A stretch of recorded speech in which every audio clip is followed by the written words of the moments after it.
Hello and welcome to the TARDIM tutorial part 2. I changed interiors. This is the D110, I think they're called, TARDIS interior of the 9th and 10th Doctors. I simply made it functional. So this trick is just the exact same thing as part 1. I replaced the command blocks with scoreboards, but everything else is the exact same. I used the exact same texture pack. Now, it's way more complicated, but the scoreboards are way more efficient. So, as you can see, we're going to focus on these two. Now, this is /execute if block 298.176.419. That's where my warped button is. So basically it just senses if this warped button is placed or hit, and then it will add to the scoreboard. So how you make scoreboards is they just simply do /scoreboard objective add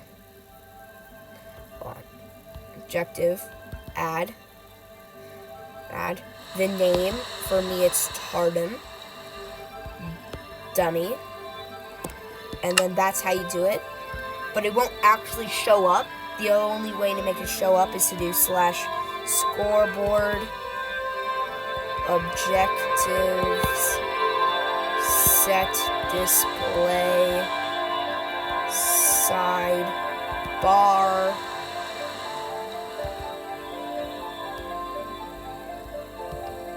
TARDIM, and that's all it is. And then how you actually get the things on the sides. Today we'll be focusing on time and space, like I said. So you already see, it'll sense that, and then that will activate a comparator when it's pressed to this /scoreboard players add time TARDIM 1. Basically, it will add a player, aka the thing underneath the TARDIM, called time, and whenever the button's pressed, it will add +1 number to the time thing. As you can see, it's 3. If you press the button, it will be 4, and then so on. This is /execute if score time TARDIM matches 7, run scoreboard players set time TARDIM 1. Basically, this makes it so that whenever it reaches 7, because there is only 6 times, sunrise, day, noon, sunset, night, and midnight, right? It will make it so that the moment it hits 7, it will set it back to 1, and this will then make it so that will create a player in which it only has 7 things. Like it will go 1, 2, 3, 4, 5, 6, and then 1 again. And then how you change the time is up here. So this is /execute if score time TARDIM matches 1.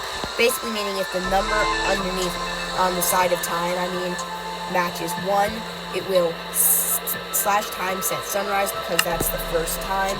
Then it will say time set to sunrise, making it in chat saying time set to sunrise. Same thing with this, just so on, 2, day, noon, and so on. It's on 3, which is, as you see, if the score matches 3, then this will be turned on right there, and then it'll be set to noon. So if I do an example of this, just ignore the dematerialization switch in the chameleon circuit for now. I'll talk about that in another episode. I set it to default, and then sunset, night, midnight, sunrise, day, noon, and then if I set it back to circuits, I'm going to talk about space next, right after this, and then if I set back to circuits, then, and you can see, it's bright outside now. Yay! So anyway, that's time. Now, how space works is slightly different, but mainly the same. You can do as many things as you want, as many numbers as you want. I only set 8 places to go, so that means that I need it to go back to 1 at 9. You know the drill. It's basically the exact same as this. Also the exact same thing as this, just the coordinates are changed to the coordinates of the stone button, and it says stone button, so that is something that is changed.